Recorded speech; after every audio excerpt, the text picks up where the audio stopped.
በጾመ ሐዋርያት ቅዱሳን ሐዋርያትን እንዘክር ክፍል 6 ሐዋርያው ቅዱስ በርተሎሜዎስ። ሐዋርያው ከነገደ ብንያም የተገኘ በቃና ዘገሊላ የተወለደ ሲሆን የአባቱን ስም ተሎሜዎስ ይባላል። ትርጉሙም ተክል ማለት ነው። በርተሎሜዎስ ማለት በዕብራይስጥ በር ማለት ሲሆን ወልደ ተካሊ አትክልት፣ የአትክልት ተካይ ልጅ፣ በሌላም ወልደ ኃይል የኃይል ልጅ ይባላል። በሐዲስ ኪዳን መጻሕፍት የሐዋርያት ስም ዝርዝር ከተጠቀሰባቸው ክፍሎች ውጪ ስሙንም ታሪኩን የምናገኘው ሐዋርያው በርተሎሜዎስ ጌታችን ለደቀ መዝሙርነት ሲጠራው በአሳ ማጥመድ ሥራ ላይ እንደነበረ ይነገራል።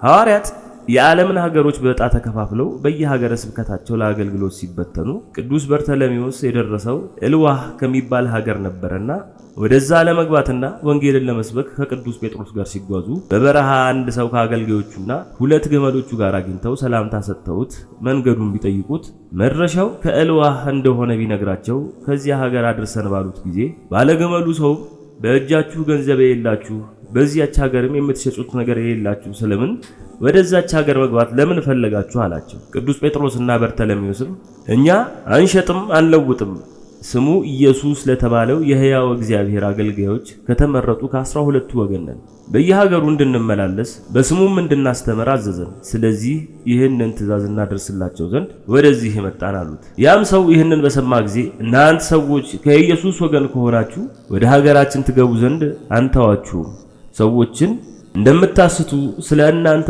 ሰምተናልና ሚስቶችን ከባሎቻቸው ትለያላችሁ፣ ሰው ያለ ንጽሕና አይድንም፣ እግዚአብሔርን ማየት አይቻልም ትላላችሁ። መምህራችሁ እንዳዘዛችሁ ሰውን ታስተምሩ ዘንድ ከሀገሩ አላደርሳችሁም። ሚስቴም ከእናንተ ተምራ ታምነባችኋለች፣ ከኔ ትለያለች አላቸው። በዚህም ነገር ሐዋርያቱ አዝነው ሲማከሩ ቅዱስ በርተሎሜዎስ ለቅዱስ ጴጥሮስ ዳግመኛ ራሳቸውን ቀይረው በመንገድ እንዲያገኙት ወደዛችም ሀገር እንዲወስዳቸው እንዲለምኑትና በዚያችም ሀገር ምን ትፈልጋላችሁ ቢላቸው ይህንን አገልጋይ ልሸጠው እሻለሁ በለው ብሎ አለው። ቅዱስ ጴጥሮስም የምክሩን መልካምነት ገልጾ ሰውየውን በመንገድ ጠብቀው እንዳሉት አናገረው። ቅዱስ በርተሎሜዎስም በአትክልት ባለሙያነት በ3 ወቄት ወርቅ ተሽጦ ወደዛች ሀገር ለመግባት በጉዞ ላይ ሳሉ በበረሃው መሃል የሰውየው ግመሎች ቢሞቱ ወደ ሀገሩ መግቢያ በር ላይም በደረሱ ጊዜ ሰው ሁሉ የሚያውቀው የእግዚአብሔር ቅዱስ መንፈስ ያደረበት ማየት የተሳነው ሰው የእግዚአብሔር አገልጋይ የጌታችን የኢየሱስ ክርስቶስ ሐዋርያ ቅዱስ በርተሎሜዎስ ሆይ ይቅር በለኝ፣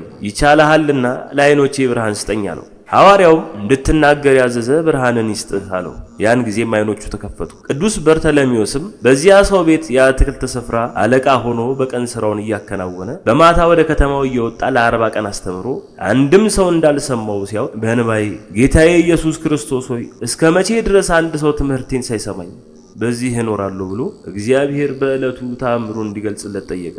እግዚአብሔርም በሐዋርያው እጅ ወይኑን እንዲያፈራ አድርጎ ክብሩን ገልጾለታል። ገዢው ሰው በእባብ ተነድፎ በሞተ ጊዜ በኢየሱስ ክርስቶስ ስም በመጸለይ የእባቡን መርዝ ወደ እባቡ በመመለስ ሰውየው ዳግመኛ እንደቀድሞው ደህና ሆኖ ተነሳ።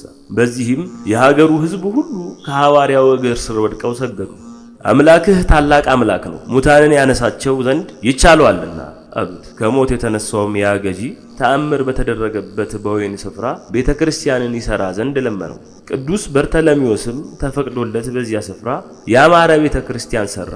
ሐዋርያውም አሕዛብን ሰብስቦ አስተምሮ አጥምቆ የክርስቶስን ቅዱስ ሥጋና ደም አቀብሎ ያንንም ገዢ በቅስና ሌሎችንም ዲያቆናት ሾመላቸው። በዚያም ሀገር እስከ 3 ወር ተቀምጦ ለአገልግሎት ወደ ሌላ ስፍራ ወጥቷል። ከዚህ በተጨማሪ ቅዱስ በርተሎሜዎስ አስቀድሞ ለአርመናውያን ወንጌልን የሰበከና መንበሯንም ያቋቋመ እርሱ መሆኑን አርመኖች በታሪካቸው ይናገራሉ። የቤተ ክርስቲያን ታሪክ ጸሐፊ አውሳቢዮስ ደግሞ ፓተንስ ዘእስክንድርያ የተባለ ተጓዥ ህንድን በጎበኘ ጊዜ ከ150 እስከ 200 ዓመተ ምህረት ሐዋርያው በርተሎሜዎስ ያመጣልን ነው ብለው የህንድ ክርስቲያኖች በዕብራይስጥ ቋንቋ የተጻፈ የማቴዎስ ወንጌል እንዳሳዩት ጽፏል። ከዚህ በተጨማሪ ሐዋርያው በሩቅ ምስራቅ ባሉ ሀገሮች እንዲሁም ጊስሜፌና፣ ጌኤንዶስ ወደሚባሉ የባህር ዳርቻ ወዳሉ ሀገሮችም ሄዶ አስተምሯል። በእነዚህ ሀገራት ክርስቶስን ሰብኮላቸው ብዙዎችም አምነው ተጠምቀዋል። የቅዱሱን ሐዋርያ በርተሎሜዎስ የመጨረሻ የሕይወት ፍጻሜ በገድለ ሐዋርያት መጽሐፍ እንደምንመለከተው ሐዋርያው ንስፍ አሚና ኒኢንዶስ ወደ ተባሉ በእግዚአብሔር ወደሚያምኑ ሀገሮች ገብቶ በመንፈስ ድሆች የሆኑ ብፁዓን ናቸው፣ መንግሥተ ሰማያት ለእነርሱ ናትና፣ የሚራሩ ብፁዓን ናቸው ይራራላቸዋልና፣ ልበ ንጹሐን ብፁዓን ናቸው እነርሱ እግዚአብሔርን ያዩታልና። ሰላምን የሚያደርጉ ብፁዓን ናቸው፣ የእግዚአብሔር ልጆች ይባሉልና። ስለ ጽድቅ የሚራቡ የሚጠሙ ብፁዓን ናቸው፣ እነርሱ የሰማይን መንግሥት ይወርሳሉና። ዳግመኛ እነዚህ ሰዎች ለእግዚአብሔር ያበድራሉ፣ ሚስት እያላቸው እንደሌላቸው የሚሆኑ ብፁዓን ናቸው፣ መንግሥተ ሰማያትን ይወርሳሉና አለ። ይህንን ትምህርት የሰሙት ሁሉ የእግዚአብሔር ሕግን ተቀበሉ፣ ጣዖታትን ማምለክ ትተው። ነገሩም በሀገሩ ንጉሥ ከአቅራጶስ ዘንድ ደረሰ። የንጉሡም ሚስት ከእርሱ ጋር መገናኘት ተወች። በዚህም ምክንያት ፈጥነው ያመጡት ዘንድ ወደ ሐዋርያው ላከ።